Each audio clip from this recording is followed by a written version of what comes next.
Okay, so this is problem 3-44 on page 101. A scale is constructed using the 10 kilogram mass, the 2 kilogram pan P, and the pulley and cord arrangement.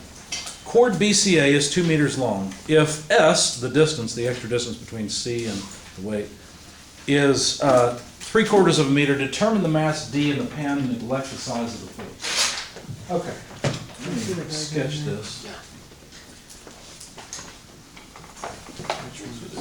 344. So we've got a cable that goes down, looks like it's connected by a pulley to this pan. And that cable then goes around, comes back up over another pulley that's really small, connected to the ceiling as well. And we've got a weight hanging off here. The length from this point, which is C, the center of that pulley, down to weight A, or point A, I don't remember what they call it, is the 3/4 meter that I mentioned before.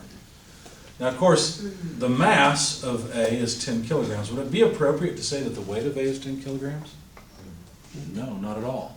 Then how come I have a scale at home that I can switch and measure in kilograms? Because that scale assumes that we're measuring weight on Earth, which is probably a decent assumption. I don't think any astronaut's going to take one of these to the moon just to see what happens, right? I would. Well, I'd love to, but I don't know that the astronauts would be allowed to, right? Anyway, so what would be the weight? 98 newtons.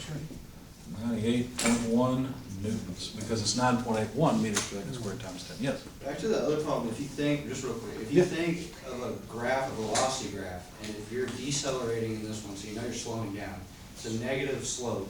The derivative of velocity is acceleration, you know it's a negative acceleration. So if you don't Very true. understand it the other way, that's going to help. Yeah, so if you look at a velocity versus time graph, the slope of that graph will be acceleration, and it's a downward slope. You're right, because the velocity is decreasing. That's absolutely true. Thank you.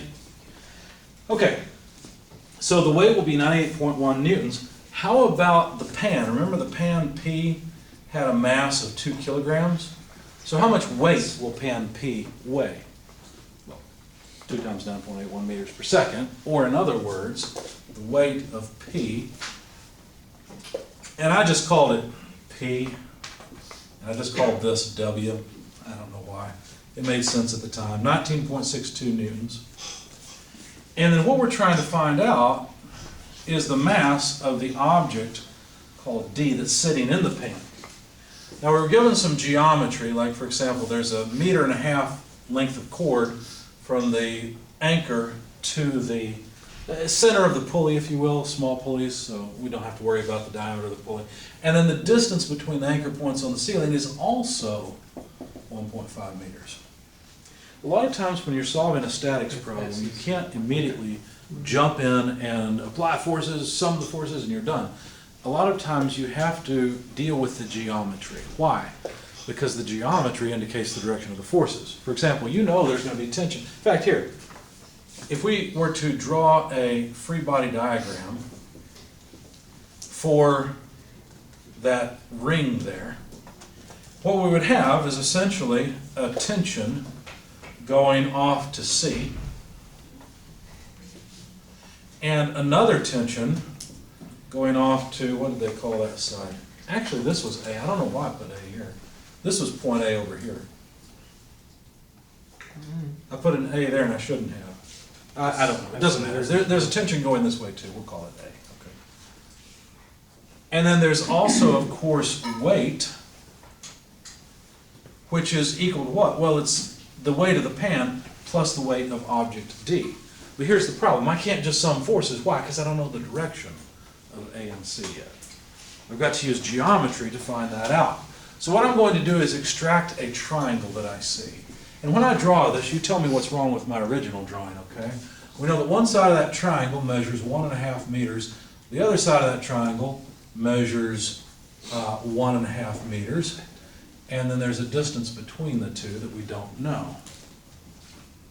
What's wrong with the drawing that I made here? That one has a right angle in it.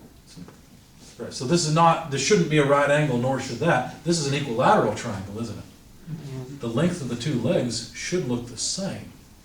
Right?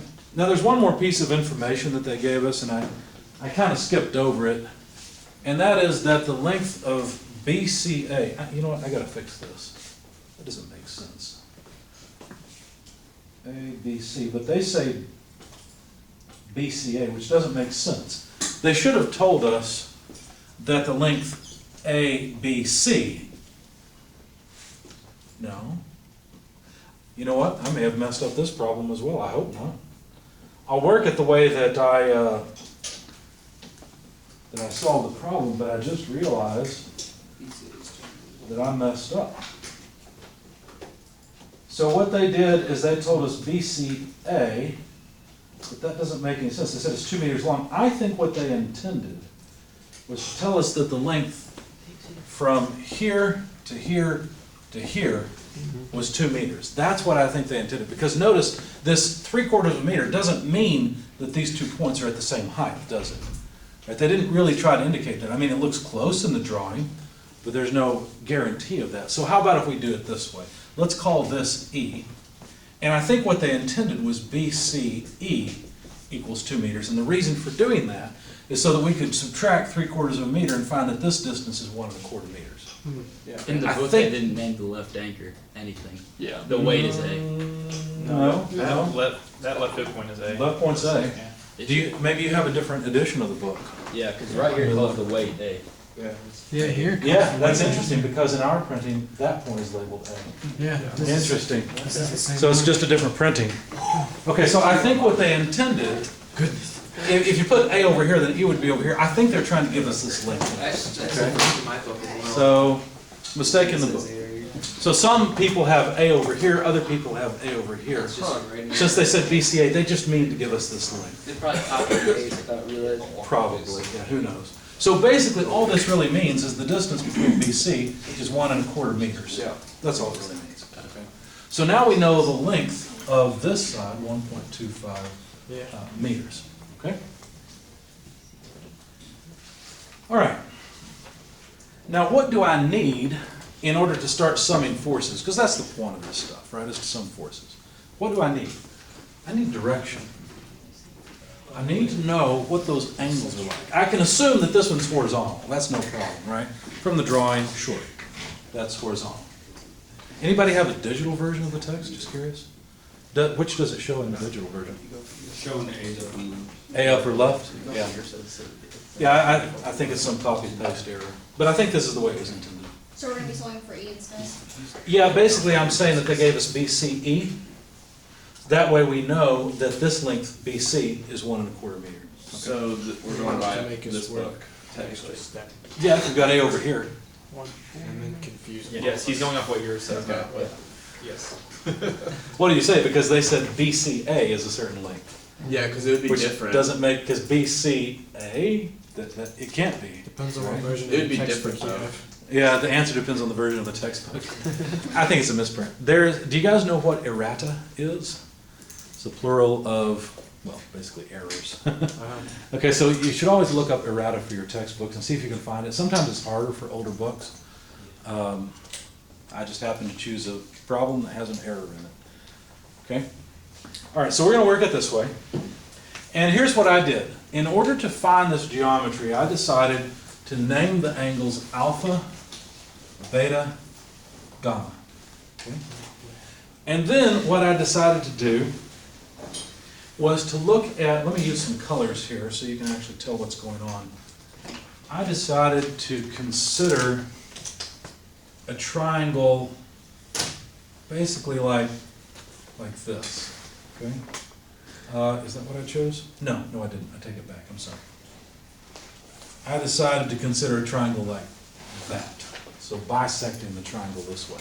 And basically what I'm interested in is, say, this side. I'm just going to turn it so I can look at it reasonably, okay? So we know this side's 1 1/2 meters. We know this side is half of 1 1/4 meters. Does anybody know what half of 1 1/4 is right off? 5/8, 0.625. Okay, you'll get used to fractions if you do a lot of design work, going back and forth between decimal and fractions. But anyway, 0.625, 5/8. That's half of 1.25. And then this angle up here is half of alpha, so this is alpha over 2, and this angle down here is still just beta, and now I've got a right triangle to play with, which is a lot easier to work with sometimes. Okay?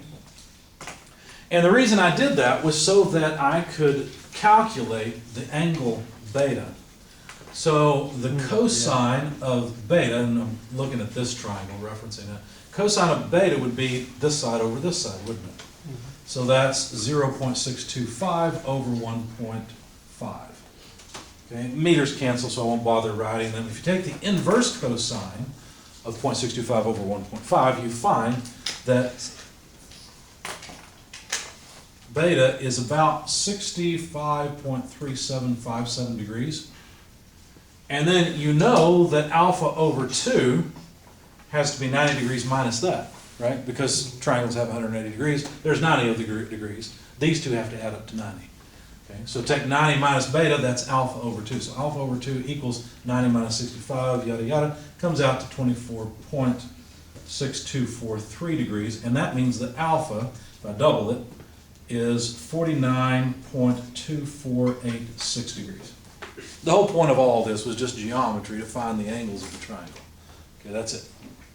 And so now what I did, let me erase this. I'm going to draw it again. I want to show you what I've really got now.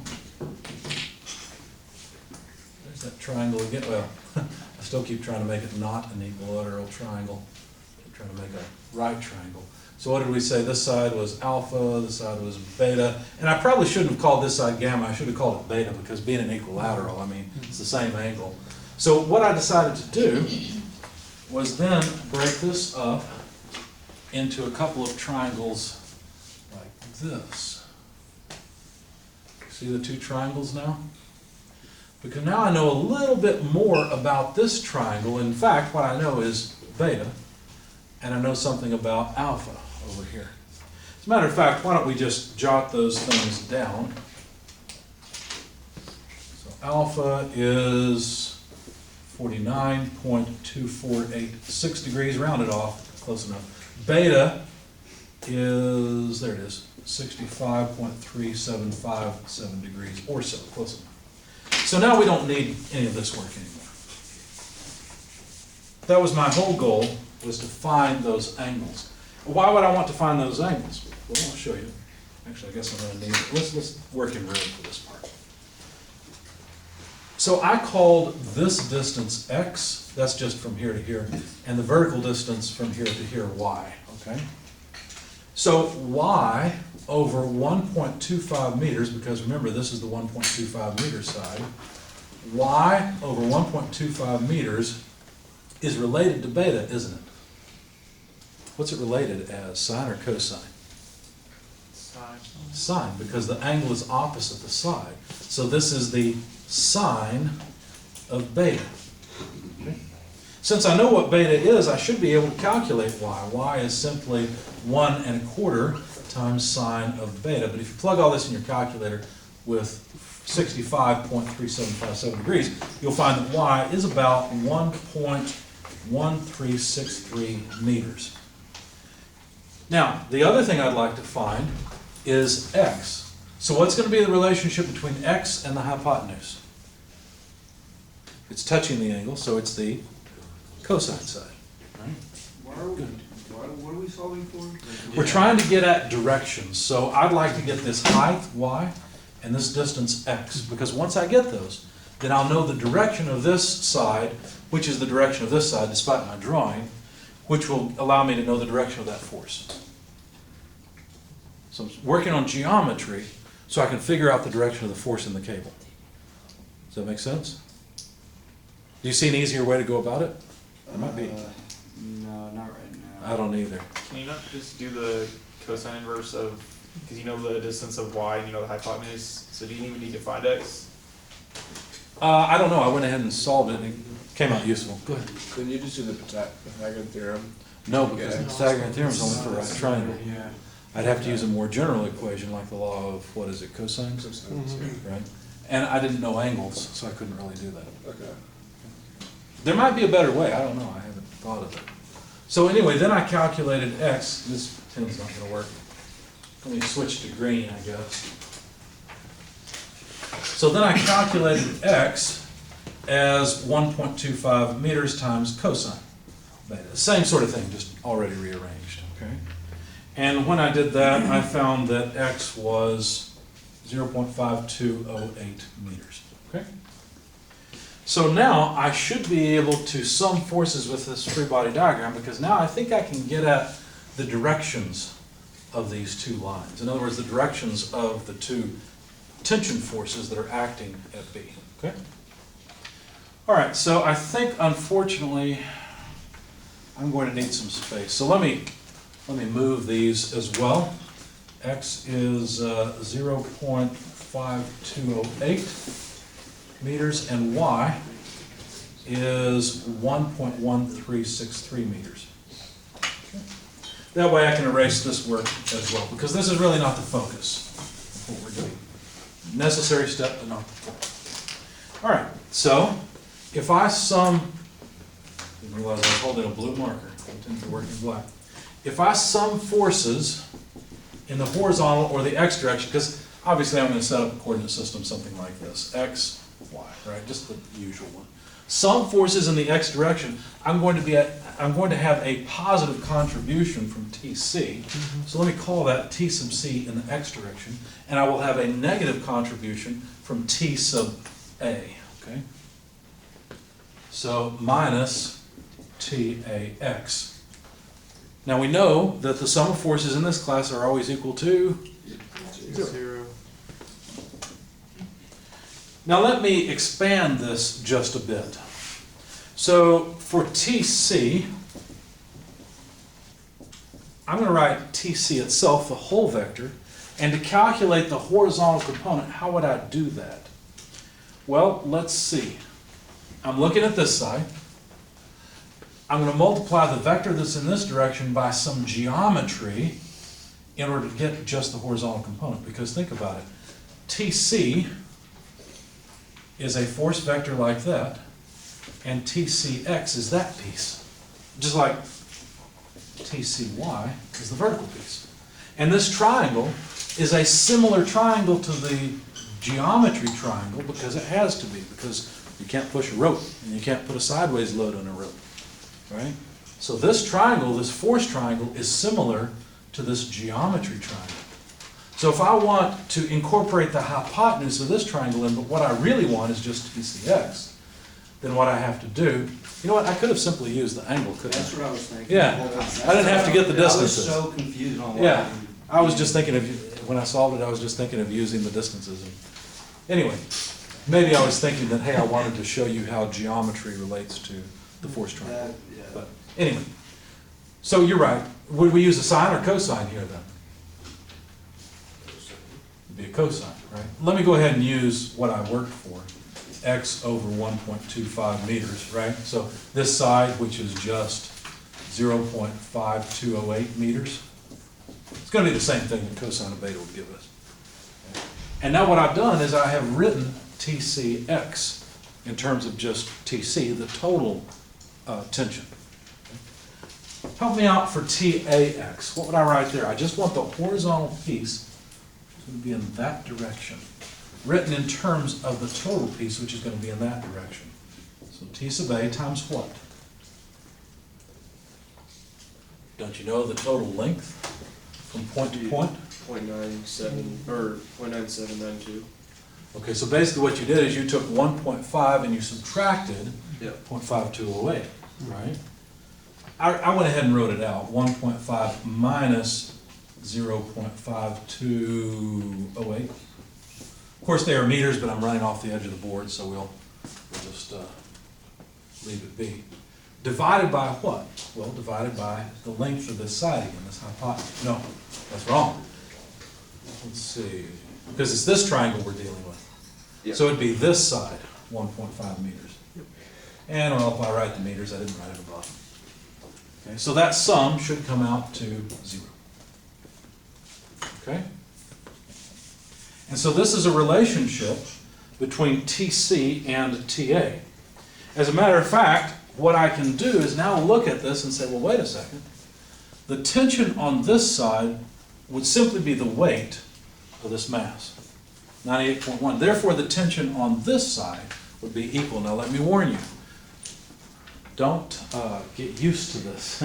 In statics, this is fine. In dynamics, If this weight, let's say, is falling, there will be a different tension on either side because there's dynamic motion at that point. So students unfortunately get used to a couple of things in statics. They think that the normal force is always equal to the weight. Not necessarily.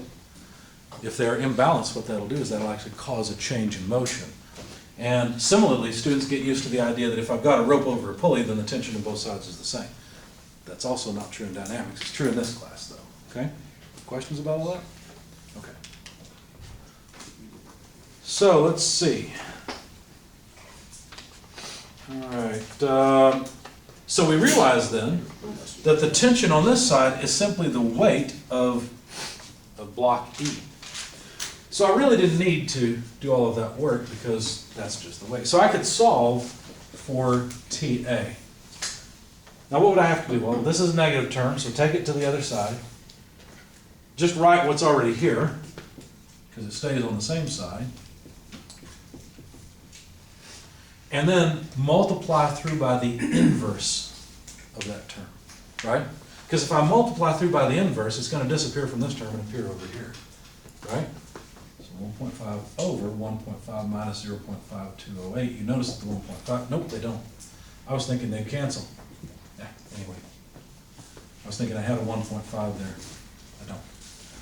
Anyway, it's just math from this point, because we know the weight is 98.1 newtons. And so calculating the tension in rope A, you find that it's about 62.61 newtons. Okay? Well, that's nice, but that doesn't answer the question. What is the question? The question is, what's the weight of D?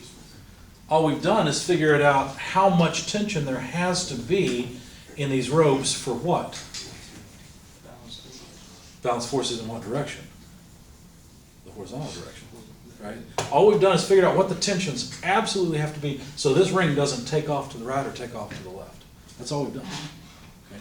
But now that we know the magnitude of these two forces, now we can take the vertical components of them and say how much P plus D has to be. Okay, so let's write now the sum of forces in the y direction. And we may have to refer back to that figure, but I've got the numbers written down. Hopefully I didn't mess it up. So summing forces in the y direction, what would we have? TAY plus TCY minus P minus D. And that sum has to be? 0. 0, because we're in statics. Life is easy. Okay? May not seem like it, but it's not too bad. So what did we want from this? We want to know the weight of item D so that we can figure out its mass. So if we just rearrange and solve for it, there it is. Okay. All right. Now, TAY would just be TA times the dimension y that I had a moment ago over 1.5 meters. If you think back to it or you have it in your notes, you could see this. And then plus, but TC, well, TC is just the weight W, but I only want the y component of it, so that's 1.5 minus the dimension x. The x and y are not unknowns. They are the x and y that I had earlier over 1.5. And then finally, minus the 19.62 newtons. It represents the weight of the pan. Okay? So now all we've got to do is plug in numbers, and we should have the weight of item D. All right, so TA, we know, is 62.61 newtons. Y was the dimension 1.1363. Left with the 1.5 meter length side. Like I said, I've already canceled the meter dimension. The weight is 98.1 newtons. And then we'd have to multiply by 1.5 minus x, but x was 0.5208 divided by 1.5. In quantity, I'm off the screen a little bit. Let's not forget I need this term, so minus 19.62 newtons. Okay?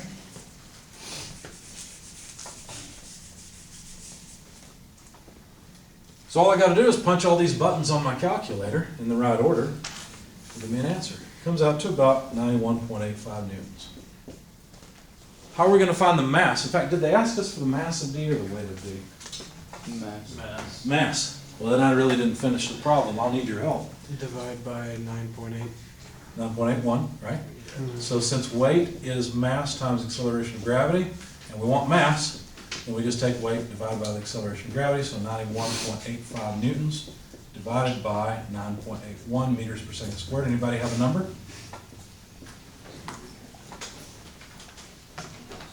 9.36. 9.36, thank you. Sounds reasonable. And the units are newtons second squared per meter, aren't they? It's actually true. But that's not the unit of mass that we normally use in the SI system. So what is a newton in the SI system? Kilograms per meter per second squared. So a newton is a kilogram meter per second squared. And you see that all this was for naught, because I could have simply written that as kilograms, right? In the English system, it's not quite so simple. You want to go back and forth between, say, pounds mass and pounds force, you got to incorporate G sub C. We'll see some problems like that along the way. But in metric, it's pretty easy. So 9.36 kilograms then would be our answer. Any questions on this one? Yes. You were finding the angles for that triangle with the sides of 1.5 Alpha and beta, yep.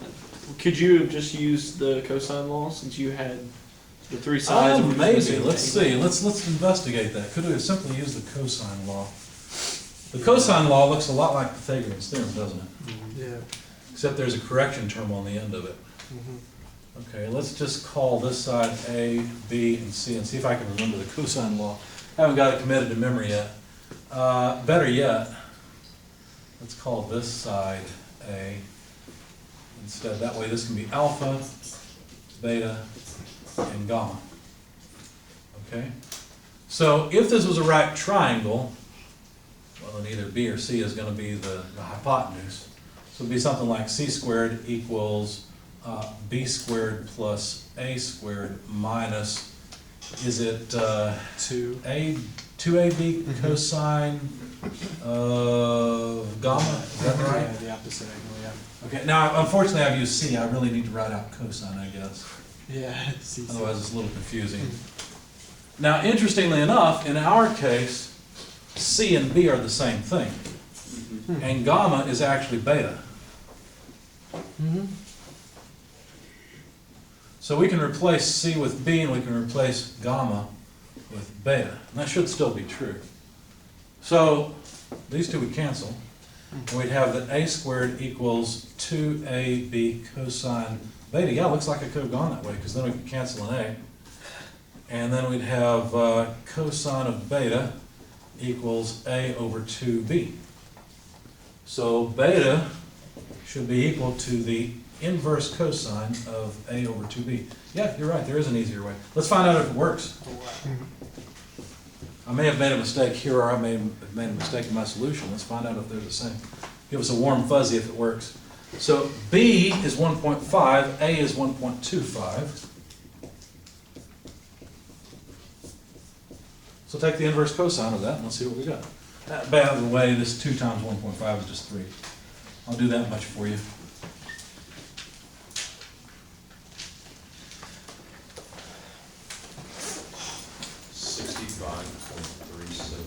Sounds familiar, 65.36. Yeah, That's what I the got. same, yeah. So, yeah, this would have been a better way to go. I just didn't think of it. Good question. Any others? All right.